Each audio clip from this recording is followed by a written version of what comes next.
अस्सलाम वालेकुम। मैं जब इम्तियाज़ स्टोर गया था वहाँ पे मैं दरवाज़े पे ना उस उल्लू की पट्टी चुड़ैल की बहन को देखा जिसने मेरे 3-4 साल ज़ाया किए थे। वही थी। मैं 10 कदम के फासले देखा था, तो जिस तरह मुझे देख रही थी, घूर रही थी, तो वही थी। मैंने उसको देख के आगे चला गया। मैंने कहा मैं इससे क्या बात करूँ। उसके साथ कोई उसका शायद भाई खड़ा था। खैर, वो जो चुड़ैल थी जिसने 3-4 साल ज़ाया किए थे, उसकी आईडी मेरे सामने आई। ना उसका मोबाइल नंबर मेरे पास है नया, ना कोई रब्ता है। तो पता नहीं कहाँ से मुंह उठा के उसकी आईडी सामने आ गई। People you may know, TikTok की पीपल यू मे नो। खैर, वो प्राइवेट आईडी थी। खैर, मुझे बस ना देख के अजीब लगा कि क्या हो रहा है, ये क्यों मेरे सामने इसकी फ़ोटो आई है साइड पोस्ट। खैर, जो भी है, मुझे ये लगता है कि ना कभी वो मेरे सामने आई तो मैं उसको क्या बोलूँगा।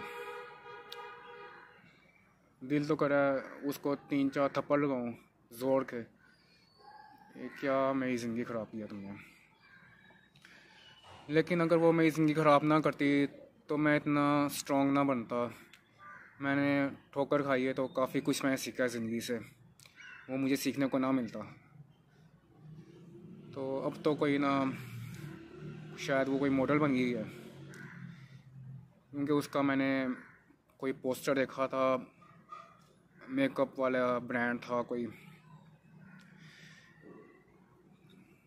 खैर, याद तो आती है उसकी। मेरी जान थी वो। लेकिन फिर मुझे महसूस हुआ कि ना वो 3-4 और लोगों की भी जान है। तो एक बार हम कहीं गए हुए थे, तो उसका मोबाइल मेरे पास था, तो उसके पास पर्स नहीं था, तो उसने मुझे थोड़ी देर के लिए पकड़ाया। तो किसी का फ़ोन आया था, जान कहाँ पे हो, क्या हाल है। मैं पता नहीं क्यों नहीं बोला, मुझे बोलना चाहिए था, मैं चुप कर गया। तो मैंने फिर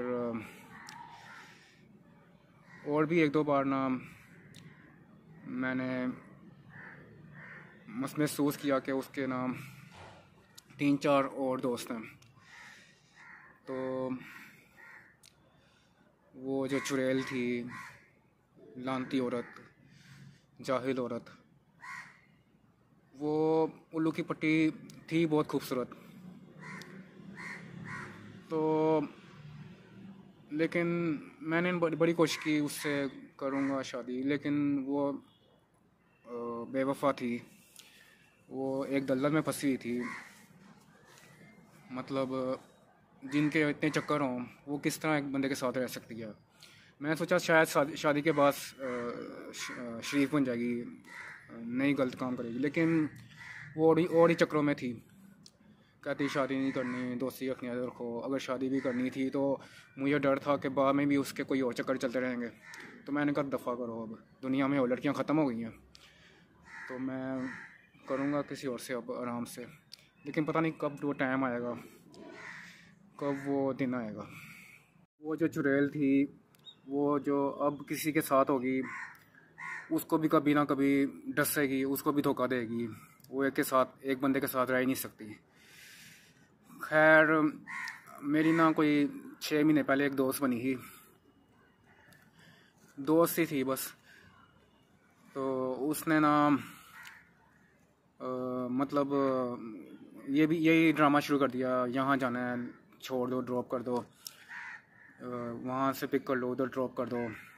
अपना मतलब वही ड्रामा, मतलब बस लेके फिरते रहो, कहीं बैठ के बात नहीं करनी। मैंने कहा कहीं होटल में, पार्क में मिलो, बैठ के बात करते हैं। तो उसके बगैर मैंने नहीं मिलना अब। तो फिर उसका कोई फ़ोन नहीं आया, बस वो ड्राइवर बनाने के चक्कर में थी, मैं फारिग करवा दिया। तो खैर, वो जो दोस्त थी वो मुझे कह रही थी, मैंने उस चुड़ैल को कहीं देखा था किसी फंक्शन में, वो किसी लड़के के साथ थी, वो ओडी गाड़ी में आया था उसके साथ ही। तो मैंने कहा तुम्हें क्या पता वो कौन है ना, मैंने उसकी फ़ोटो दिखाई है। कहती हम आपस में बातें कर रहे थे, वैसे मिले थे, तो मैंने नाम लिया नबील आता है वो छोड़ देगा।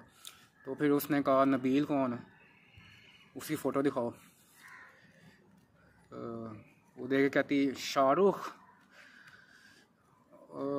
मेरी डेट ऑफ बर्थ 2 नवंबर है ना, तो मैंने अपना निकनेम शाहरुख रखा हुआ था। तो फिर वो कहती मैं उससे मिली थी। तो खैर वो ना अब उन बातों का कोई फ़ायदा नहीं है। तो लड़कियां जो हैं वो हर कोई पसंद नहीं आती, कोई कोई होती है जो दिल को लगती है। जो ये 6 महीने पहले मिली थी वो भी अच्छी थी, अच्छी बातें करती थी, बोर नहीं करती थी। मैंने सोचा इससे पूछूं शादी का। कहती नहीं हम क्रिश्चियन हैं, हम बाय नहीं करते। मैं कहा चलो कोई और ढूंढता हूँ।